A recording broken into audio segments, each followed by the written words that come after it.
नमस्कार। Prabhas action news network के खास कार्यक्रम जन गण मन में आप सभी का स्वागत है। उदयपुर के कन्हैयालाल हत्याकांड को देश कभी नहीं भूल सकता। यह न केवल एक नृशंस हत्या थी, बल्कि अभिव्यक्ति की स्वतंत्रता और समाज में कट्टरपंथ के खतरे को उजागर करने वाली एक बहुत बड़ी घटना थी। इस घटना पर आधारित फिल्म के प्रदर्शन के खिलाफ कुछ संगठनों और राजनीतिक दलों द्वारा उठाई जा रही आपत्तियां और विरोध प्रदर्शन कोई साधारण विरोध नहीं है, बल्कि इसके पीछे राजनीति और तथाकथित सेकुलर छवि को बचाए रखने का वह खेल छुपा है जिसे भारत पिछले कई दशकों से झेल रहा है। जो लोग इस फिल्म के प्रदर्शन को रोकने की मांग कर रहे हैं, वे सीधे सीधे यह संदेश देना चाहते हैं कि समाज में किसी विशेष वर्ग की कट्टरता को सिनेमा के माध्यम से उजागर करना उनके तथाकथित सामाजिक सौहार्द और धर्मनिरपेक्षता के एजेंडे के खिलाफ है।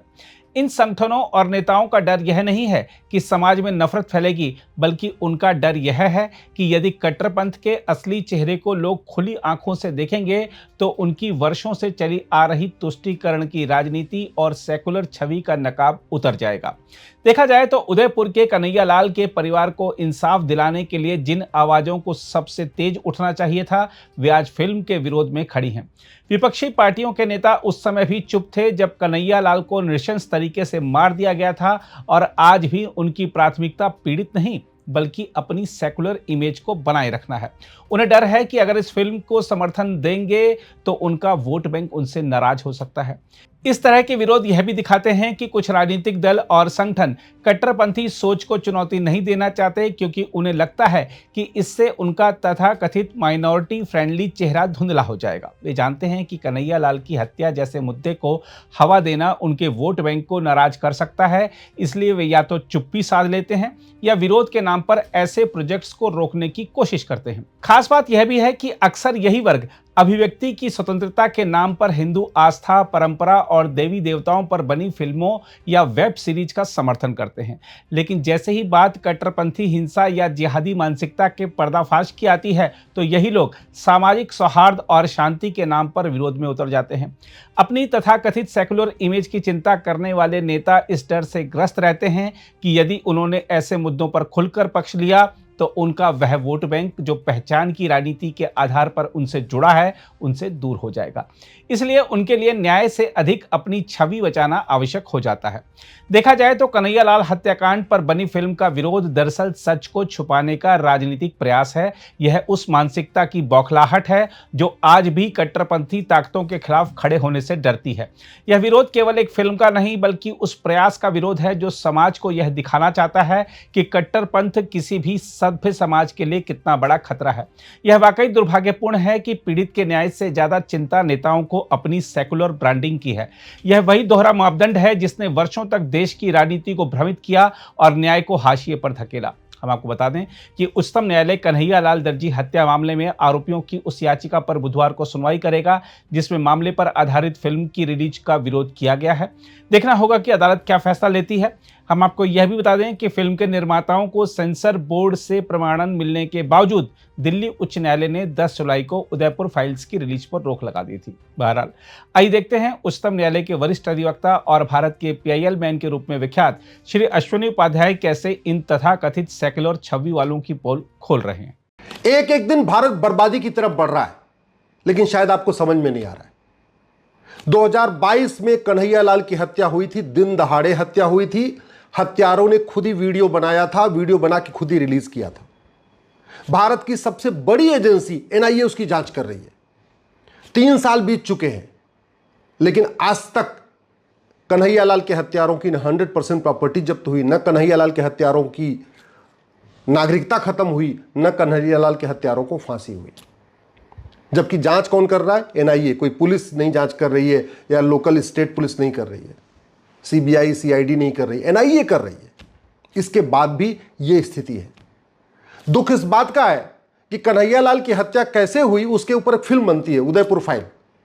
उस उदयपुर फाइल को फिल्म सर्टिफिकेशन बोर्ड प्रमाण भी दे देता है, हाँ भाई ठीक है दिखाइए। 11 तारीख से उसको दिखाया जाना भी था, लेकिन एक संगठन आता है, पिटीशन फाइल करता है कि इस फिल्म के बाद तो देश भर में तनाव फैलेगा, और उसके बाद एक भूतपूर्व कानून मंत्री आके बहस करते हैं और जज साहब कहते हैं काम करो, पहले आप ही चेक कर लो कि फिल्म सही है कि नहीं सही है। मतलब भारत में एक देश एक विधान नहीं चल रहा है, एक देश दो विधान चल रहा है। शंकर जी का अपमान कराने के लिए फिल्म बनती है तो जज साहब कहते हैं अच्छा फिल्म सर्टिफिकेशन बोर्ड ने प्रमाण दे दिया ना, ठीक है, फिर हम कैसे रोकेंगे, कोर्ट का इसमें क्या काम है। देवी देवताओं का अपमान करने के लिए फिल्म बनती है, पीआईएल फाइल होती है, जज साहब कहते हैं भाई फिल्म सर्टिफिकेशन बोर्ड ने प्रमाण दे दिया, कोर्ट का काम थोड़ी है, सर्टिफिकेशन बोर्ड ने सर्टिफिकेट दे दिया तो फिल्म चलनी चाहिए। और कई बार तो ऐसा होता है राज्य सरकारों को आदेश भी दिया जाता है कि आप सुनिश्चित करिए कि कोई तोड़फोड़ ना कर पाए। लेकिन कन्हैयालाल की हत्या के ऊपर बनी फिल्म जब आती है तो उसके लिए जज साहब ये कह रहे हैं, जिसने पीआईएल फाइल किया है कि ये फिल्म बैन होनी चाहिए, कह रहे काम करो तुम देख लो और तुम्हारे वकील साहब देख लें, जब सेटिस्फाई हो जाएंगे फिर आगे देखेंगे। उस संगठन ने भी देख लिया, उसके वकील साहब ने भी देख लिया। अब जज साहब कह रहे कि नहीं, अब केंद्र सरकार तय करे इसको दिखाना है कि नहीं दिखाना है। मतलब गजब का खेल चल रहा है भाई इस देश। मैं पहले भी कई बार कह चुका हूं, 3 तरीके की मानसिक बीमारियां हैं। पहला नार्सिज्म, दूसरा स्टॉकहोम सिंड्रोम और तीसरा मेगलोमोनिया। ये 3 बीमारियां तो आपको गूगल पे भी मिल जाएंगी, नार्सिज्म, मेगलोमोनिया, स्टॉकहोम सिंड्रोम। लेकिन एक चौथी बीमारी भी है, प्राण जाए पर सेकुलर इमेज न जाए। ये चौथी बीमारी है, प्राण चला जाए लेकिन इमेज खराब नहीं होनी चाहिए, सेकुलरिज्म वाली इमेज बनी रहनी चाहिए। इसके चक्कर में बहुत लोग दुखी हैं और बहुत लोगों को दुखी कर रहे हैं। और ये जो 4 बीमारियां हैं, प्राण जाए पर इमेज न जाए, ये बहुत सारे नेताओं को भी है, बहुत सारे माननीय जजों को भी है। पहली बात तो शर्म इस बात पे आनी चाहिए कि कन्हैयालाल की हत्या को 3 साल हो गए, वीडियो खुद ही बनाया मारने वालों ने, वीडियो खुद ही रिलीज उन्होंने किया, वीडियो की जांच में पता चला वीडियो सही है।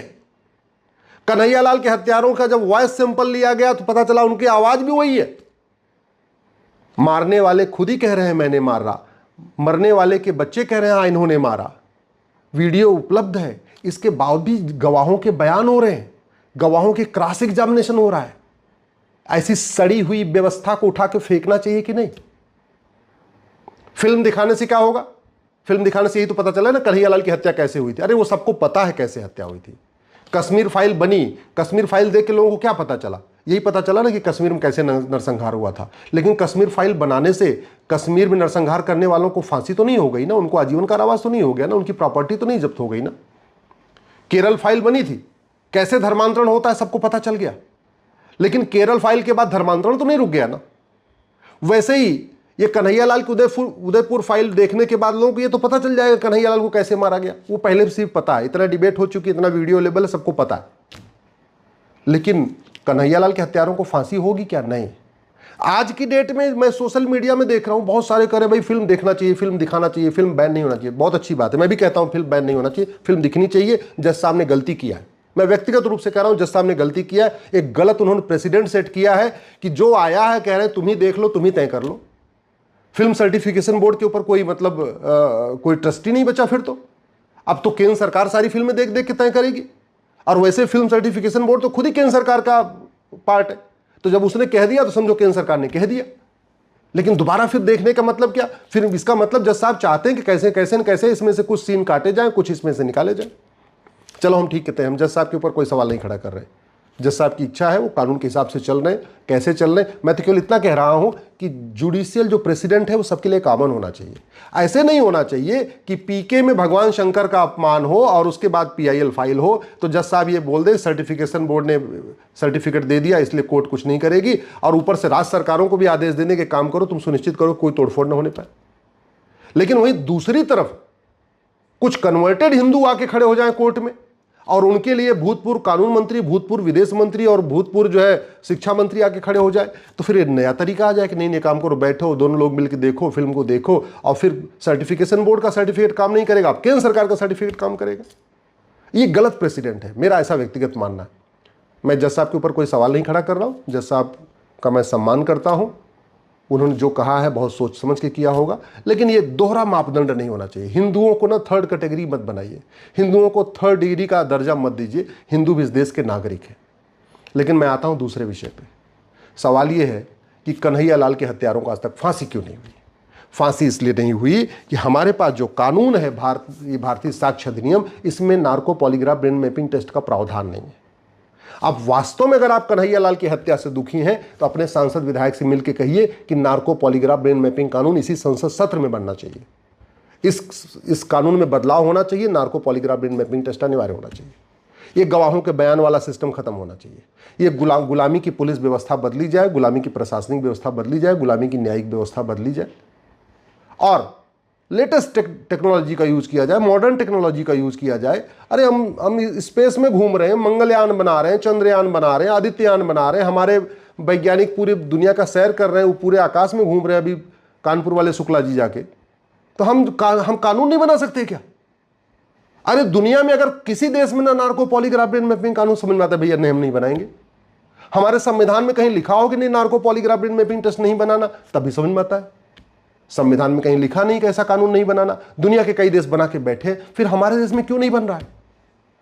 अगर आप उदयपुर की कन्हैयालाल की हत्या से दुखी है ना, तो अपने सांसद विधायक से कहिए कि ये जो 1861 का पुलिस एक्ट चल रहा है, इस 1861 के पुलिस एक्ट को बदला जाए, पुलिस रिफॉर्म किया जाए, पुलिस चार्टर लागू किया जाए, 1 घंटे के अंदर एफआईआर सुनिश्चित की जाए और 1 महीने के अंदर जांच पूरी किया जाए। ये अपने सांसद से कहिए कि संसद में मुद्दा उठाएं, लोकसभा में भी उठाएं, राज्यसभा में उठाएं। अगर उनको नया कोई कानून बनाने के लिए ड्राफ्ट चाहिए, ड्राफ्ट बना के मैं दे दूंगा। अगर आप वास्तव में चाहते हैं कि भारत में न्याय फास्ट हो, जस्टिस विद इन ईयर हो, जस्टिस फॉर ऑल हो, 1 साल के अंदर मुकदमों का फैसला है, तो अपने सांसद महोदय से कहिए कि संसद में मुद्दा उठाएं। ये जो हमने जो कानून बना रखा है आईपीसी की जगह बीएनएस, इसके स्थान पे अमेरिका का फेडरल पिनल कोड लागू किया जाए। मैं गारंटी के साथ कहता हूं, जिस दिन भारत में हम इस बीएनएस के स्थान पे अमेरिका का फेडरल पिनल कोड लागू कर देंगे, 50% अपराध कम हो जाएंगे और सबसे ज्यादा जज साहब की मनमानी खत्म हो जाएगी।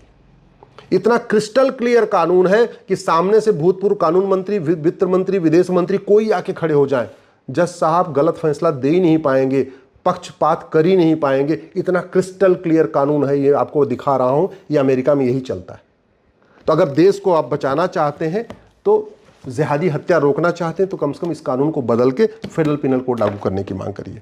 अगर आप चाहते हैं कि भारत में लोगों को सुरक्षा मिले, दोबारा ऐसी जिहादी घटनाएं ना हो, उमेश कोल्हे को दोबारा न मारा जाए, दोबारा किसी कन्हैयालाल को न मारा जाए, दोबारा किसी कमलेश तिवारी को न मारा जाए, तो जस्टिस विद इन ईयर की मांग करिए कि 1 साल के अंदर मुकदमे का फैसला होना ही चाहिए।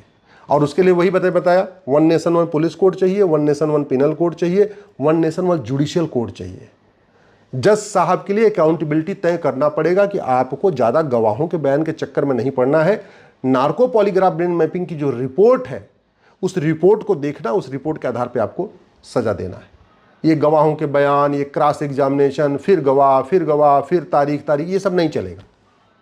आप चाहते हैं कि भारत में व्यवस्था बदले, तो गुलामी की प्रशासनिक व्यवस्था के खिलाफ आवाज़ उठाइए, नई प्रशासनिक व्यवस्था लागू करने की मांग करिए। जस्टिस विद इन ईयर हो जाएगा ना, भारत का बहुत भला हो जाएगा। नहीं तो लोग मरते रहेंगे, फिल्में बनती रहेंगी, मरते रहेंगे, फिल्में बनते रहेंगी। कश्मीर नरसंहार होगा, कश्मीर फाइल बन जाएगी। धर्मांतरण होगा, केरला फाइल बन जाएगी। कन्हैयालाल मरेंगे, उदयपुर फाइल बन जाएगी। उमेश कोल्हे मरेंगे, महाराष्ट्र फाइल बन जाएगी। फिर बंगाल जलेगा तो बंगाल फाइल बन जाएगी। फिर दिल्ली में दंगा होगा तो दिल्ली फाइल बन जाएगी। अगर आपको फिल्म देख देख के मजा लेना है तो भैया फिल्म देखते रहो, कोई बात नहीं, दल गुलामी करते रहो, सांसद विधायक के पास मत जाना। लेकिन वास्तव में अगर अपने बहन बेटियों की चिंता है, अपने आने वाली जनरेशन की चिंता है, तो थोड़ा दल गुलामी छोड़िए, जाके सांसद विधायक से कहिए कि संसद विधानसभा में justice with in year, justice for all लागू करने की मांग करें। अगर आप भी लेना चाहते हैं देश दुनिया की तमाम जानकारी, तो आज ही सब्सक्राइब करें हमारे चैनल को। साथ ही नीचे दिए बेल आइकन को जरूर दबाएं ताकि हर अपडेट आप तक पहुंच सके।